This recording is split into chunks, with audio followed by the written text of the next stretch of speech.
Hello and welcome to the Next Gen Racing YouTube channel for a special video this week. It is a festival week. It's the Chester May Festival coming your way. 3 days of glorious action from the magnificent Chester Racecourse. We're going to be previewing the Wednesday, Thursday and the Friday, 2 races on each day. We haven't got the full declarations for the final day, but we're going to do our best to see if we can find you some winners anyway.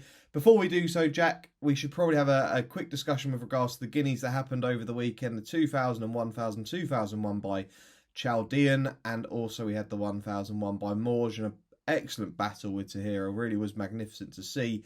I think we're both in agreement after the race that the 1000 is the stronger of the races, but take nothing away from Chaldean, he could be quite smart. Yeah, no, I completely agree. I think it's quite hard to know what to make of the 2000 Guineas on the ground that it was run on. Wouldn't be surprised if you get to the summer or late spring or to Royal Ascot and the 3-year-olds from that race are still running well on good to firm ground. So it's quite hard to know. Chaldean was obviously just the most versatile on the day. Aidan O'Brien's, of course, yet again disappointing at short prices. So no, it'd be interesting to see what they do. I'm assuming Little Big Bear will drop back to the Commonwealth Cup sprinting trip. And yeah, no, it'd be interesting to see going forward. I'm not kind of holding any reservations one way or the other. I'm very open-minded with regards to the 2000 Guineas. And yeah, as you say, I think the 1000 Guineas looks a cracker. What do we make of the Aidan O'Brien horses? I think that's one thing to discuss. Obviously, Aidan O'Brien said just basically almost said put a line for it due to the ground and the conditions. But August Road Down, Little Big Bear, and also Meditate were the 3 that were disappointing. But you could make the excuse for the ground potentially. Yeah, you could. I know Little Big Bear got struck into, and then that hampered Augusto down, and he said the race was over after about a furlong. Look, the ground wasn't great. Be interesting to see them going to their respective trips. Same with Meditate. I think Meditate, of course, as we saw at the Breeders' Cup, prefers better ground. So no, as I say, I'm kind of keeping very open-minded with regards to it all. I have been one to quash it early doors, but it kind of reminds me as a couple of years ago when Poetic Flair won, we had the likes of all the O'Brien contenders who were the hot pots that year blowing out and not making anything. I remember Thunder Rock was one I fancied that year. So no, it'd be interesting to see if they can bounce back, but they definitely have a lot to prove now. Yeah, looking forward to seeing Tahira and Morge hopefully go at it again later in the season. Whether that's in the 1000 Guineas or whether that could be at Royal Ascot, we'll have to wait and see. Right, let's get into Chester then. We'll start off on the Wednesday with the 240, which is the Cheshire Oaks, and Save the Last Dance is the 10 to 11 favourite here. Luck in Brew is 11 to 2. Ashtanga and Sirona are 9 to 1, 14 to 1 about Sisyphus Strength, and 20 to 1 and bigger about the other 4. Last year, this was won by Aidan O'Brien with Thoughts of June. Jack, Save the Last Dance. I mean, the form of this horse has been superb since her debut run at the start of this season. Boogie Woogie's come out, who was second in that race and absolutely hosed up, and Azazak gave the form a massive boost at the weekend by hacking up once again. So, I mean, worthy short price favourite. I think it's the shortest price of Aidan O'Brien's in the actual Epsom Oaks, and look, he can send a good one here.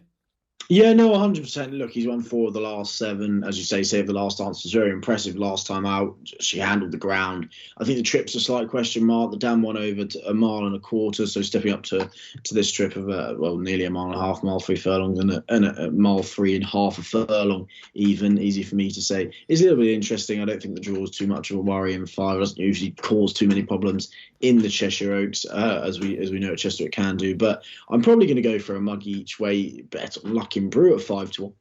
5 to 1, if I'm being honest. She's a full sister to Antonia de Vega, who of course won over 1.5 miles and further than that. Will like this step up in trip.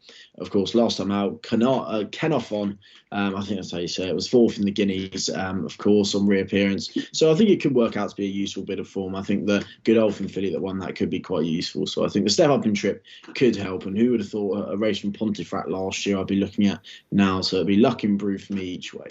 Okay, Luck in Brew each way. It's a fair each way bet. I mean, I think the favourite could just be too good in here. It's probably not a price that I'm going to be wanting to take, especially at a course like Chester. But yeah, look, Luck in Brew, I'd probably agree with you. Probably the most likely horse to finish second on Save the Last Dance. So if you were going to go for you call it a mug each way, you're going to get your money back if you do end up second or third. So it's not the worst bet in the world, but I'll stick with Save the Last Dance in the opener. Kick off with a favourite.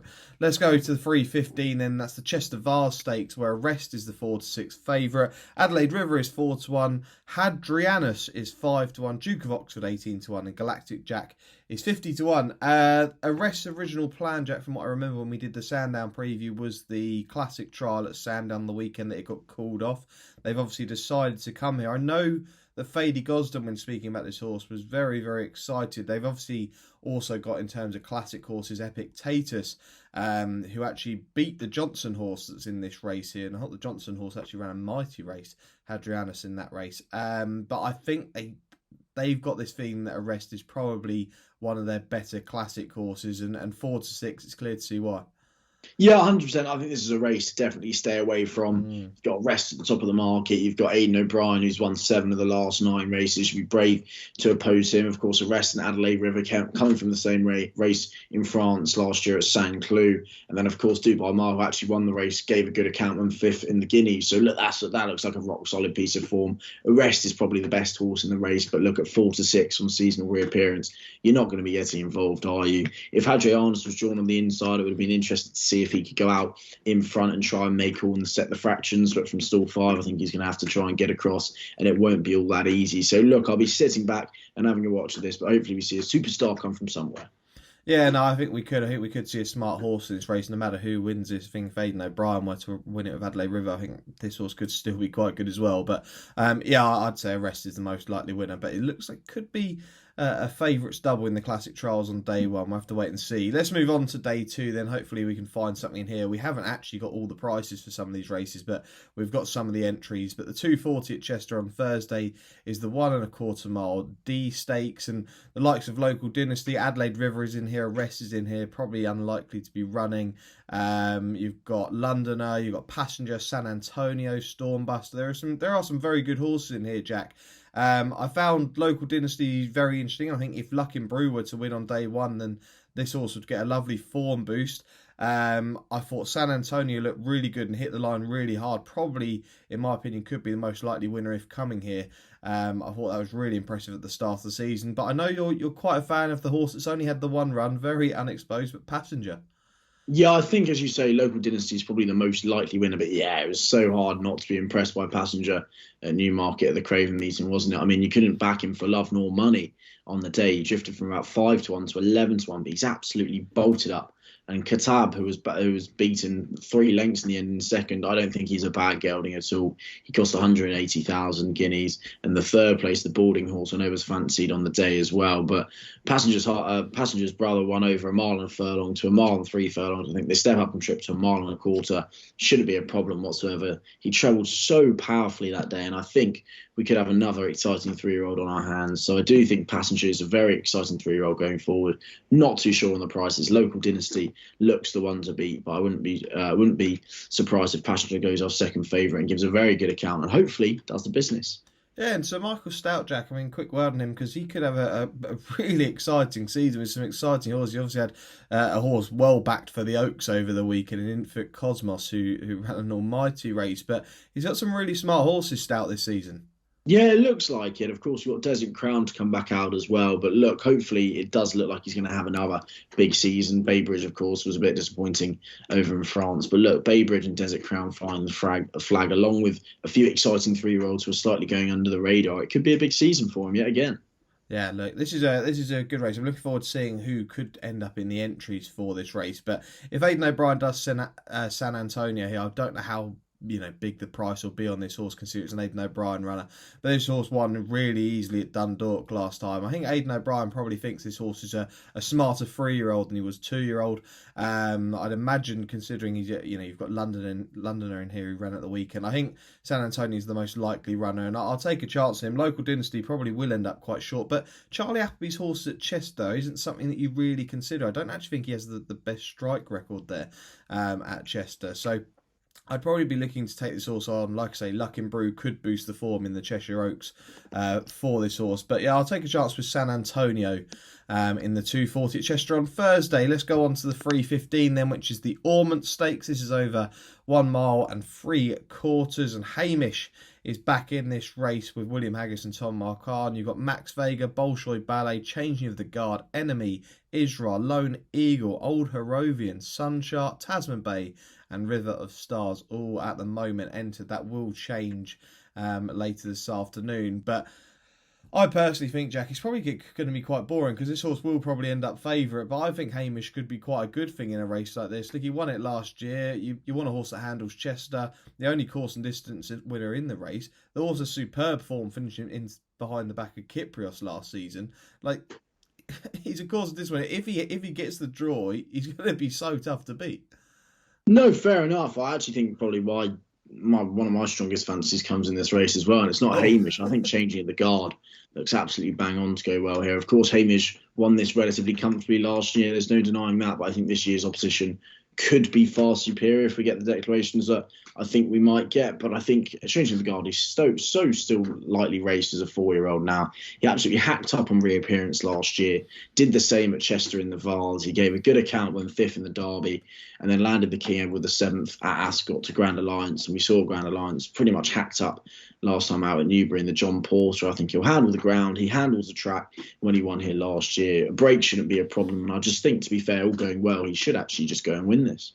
Okay, wow, strong fancy. Changed the guard for Jack in the Ormonde Stakes. I think Hamish is going to be a really tough nut to crack, last year's winner. But Old Harrovian is the interesting one in here. Very, very unexposed. Won a novice stakes on the all-weather just recently. But the step up for this horse could really suit Andrew Balding and Oshie Murphy. Both in form. Andrew Balding in form and Oshie Murphy. Classic winners at the weekend. Not together, but Andrew Balding trained the winner of Chaldean and Oshie Murphy rode the winner of the 1000 aboard Morge. So I think that horse could be very interesting. You'd probably want to see a bit of money potentially come for a horse like that who's unexposed. But Old Harrovian is fascinating. But I'm going to be with Hamish. I don't think the price is going to be that great. And Jack will be with changing of the guard. On to Friday then, Chester Cup Day. But we'll kick things off with the Huxley Stakes. It's at 2:40 and visualisation. Oh, we've actually got prices. Hang on, here we go. Point Lonsdale 7-4. Fox's Tails 5-1. Mujtaba 5-1. Poker Faces 5-1. Visualisation 5-1. Lafayette and Solid Stone at 8-1 and double figures. The rest of them in here. I quite liked Poker Face in here, Jack. I thought Poker Face was quite a good bet, a very consistent sort, but ran into the back of Ottoman Fleet at Newmarket in the middle of last month, and I thought that was a really impressive run. If you go back and look at the form from last season of this horse, just unbeaten and was really, really impressive. I think this is an improving horse for the Crisfords this season. I don't think 5-1's the worst price in the world. I thought Point Lonsdale looked very workmanlike on his first start, and maybe that's just the fact that he needed the run and it was a edge to get him fit. But in all fairness, the second and third in that race have run absolute belters. Visualisation has since come out and won in comfortable style, winning the Mooresbridge Stakes at the Curragh. That was a Group 2 event. So the form does look very, very good for Point Lonsdale. But I think maybe another one that you mentioned at the top of the show is a muggy each way bet. But I think Poker Face wouldn't be the worst bet in the world. Really consistent sort. Jamie Spencer on board. Cool as you like. I think, 5-1 might not be the worst price in the world. So I'll be with Poker Face. But Point Lonsdale definitely the one to beat.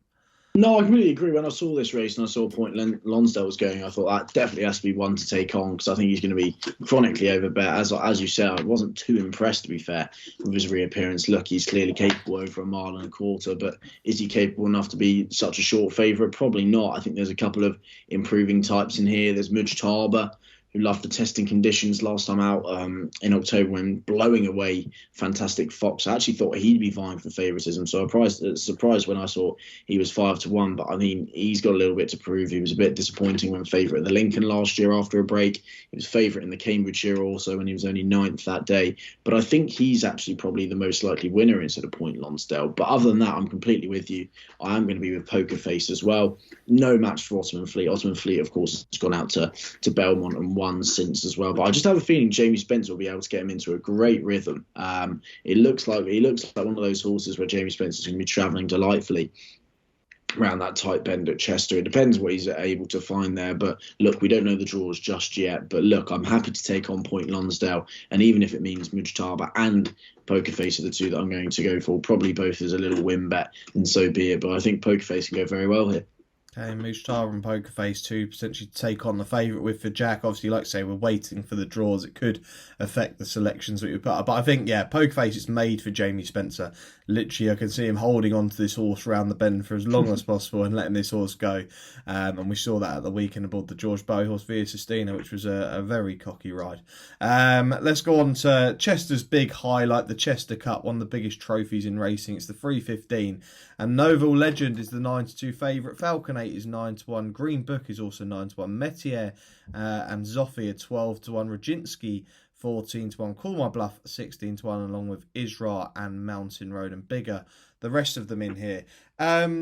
We spoke about this race briefly before we started recording, and Novel Legend, look, 9-2. This is a fairly short price for a Chester Cup runner. I mean, it's no sort of 2-1, 7-4, but I know this horse is unbeaten this season, has run some decent races and has had beaten some of these over this trip so far this season. But the James Fanshawe yard, it's not a yard that I've really, really warmed to, Jack, as a stable. And I'm just not sure 9-2 is, he might end up just being too good. But you've got to take it on, haven't you? Yeah, 100%. I think we're probably going to go for the same horse here, actually. He was a non-runner here last year, and that's Metier, who, of course, has been so impressive on over the flat. I always think I've always denied him when he's been on the flat compared to when he's been hurdling. But no, he was very impressive, I thought, when second in the Queen's Cup. Wise Eagles made that form look quite good since, of course, Wise Eagle was giving him £4 that day. He won the November handicap at Doncaster in very testing ground. I think a raise of £3 is probably quite lenient. He's still 12-1, so he's definitely my first selection. Metier is going to be, and the second selection is going to be the old boy, Yukon Glen, as a 10-year-old, stepping back up to 2 miles. I just thought he still cries out for 2 miles to me. He's always staying on at the line. He was actually fourth in the Queen's Cup when staying on, but look, he's dropped back to a mark of 101. And this time last year, he was rated 110. So I do think he's surely well handicapped. He could be regressing somewhat, but he's 20-1. So I'm going to roll the dice that Yukon Glen will be able to finally appreciate this step up to 2 miles. So I'll take Yukon Glen and Metier.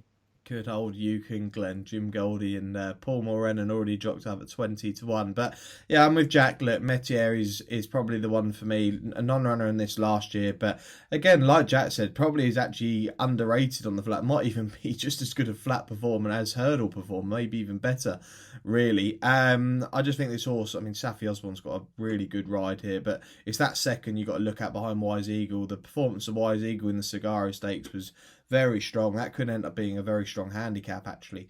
And I think Metier, look, Jack's made a perfect case, but a rating of 97, I think this horse is perfectly well handicapped, and 12-1 isn't the worst price in the world. Course and distance winners in here, you've got to look at them, and Falcon 8, Chester Cup win a couple of years ago, he's 9-1, but Phoenicia Williams has actually got 2 in here, and they're both course and distance winners, the only other course and distance winners in the race, not winning the Chester Cup, but winning the Chester Vase, which is the consolation for this race. And I think Green Book is probably going to be the better, right at the bottom of the weights, Green Book, but won the Chester Vase back in 2021. Since then, has been kind of mixing it between hurdles and the flat, but I actually think, very similar to Metier, this horse is just as good as flat performer as a hurdle performer, and won this race, the Chester Vase, in really easy style. And Venetia, looking at it with the fact that she's got 2 course and distance, she obviously likes to have winners at Chester, and has horses that she likes to prepare for this. And I'd imagine after winning a couple of Chester Vases, she'd love to win the Chester Cup. And yeah, like I say, right at the bottom of the weight, I think Venetia Williams, no jockey jocked up yet, but 9-1, I think Green Book could go very, very well. So Metier and Yukon Glen for Jack, and Green Book and Metier for myself. Jack, that's it for this episode. Is there anything else you'd like to mention, or are you just focusing on the 6 races that we've looked at? Yeah, it'll just be Chester for me this week. Okay, just Chester. I want to give a mention to a horse. I mean, I'm not happy with the draw, but there's a horse near that I wanted to follow, and it's in the 1:30 on the opening day, and it's a horse called Ballon d'Or for the Hugo Palmer yard. You got to remember, Michael Owen absolutely loves Chester, and Hugo Palmer. They're going to love to have some winners here, and I'm sure they will during the week. This will be like their Royal Ascot Glorious Goodwood, I'd imagine, for them, because they absolutely love it. And Ballon d'Or is so well named. Obviously, Michael Owens had a say in the name of this, a winner of the Ballon d'Or. 13-2 was so impressive on debut. I know this horse has an entry in the Coventry as well, around 20-25-1 for that race, but unfortunately drawn out in the car park in 11, but definitely a horse to watch, I'd say. And John Steed is another one in there for the David Lochnan yard, 14-1, but Last year's winner was a horse called Absolutely Flawless for the same owner of Dave Lowe, and Absolutely Flawless was very, very impressive. Now, John Steed ran a good second at Bath at the start of the season, and I think they made the excuse that the ground just wasn't right that day, and I think John Steed could be a lot better. So look, one's 14-1 and one's 13-2. Ballon d'Or's probably the most likely to go well, but they're both drawn poorly, so I'm not going to be taking them, but they're two horses that I would definitely be keeping an eye on in the 130. I think we could see potentially a smart 2-year-old in that race, so we'll have to wait and see. So there's our Chester May Festival preview. We're going to be back at the weekend. We'll have Ascot on the way, but I think the main focus will be on the Poulain and the Pouliche out in France on Sunday. So you'll probably find that we record slightly later so that we can get the decks out for that. So you might find that the video comes Friday afternoon, Friday morning. We'll have to wait and see. But we'll try and get the entries. But we will cover Ascot as well. We've obviously got other action elsewhere domestically, but main focus will be on France. Looking forward to that, Jack. I know that you, unfortunately, Silver Knot, it doesn't look like he's going to be going out to France to put up in the Antipodes series, but they're two good races, the 2000 and 1000 from France. Yeah, I always love the 2000 and 1000 from France, so hopefully we'll be able to pick out a couple of winners there. Yeah, we'll do. Well, we'll be back, like I say, on Friday. As always, like, comment, subscribe, and share these videos. This is the place to be for all your tips, previews, reviews here on the Next Gen Racing YouTube channel. So enjoy the week, enjoy Chester, gamble responsibly, and we will see you later on Friday. Boom.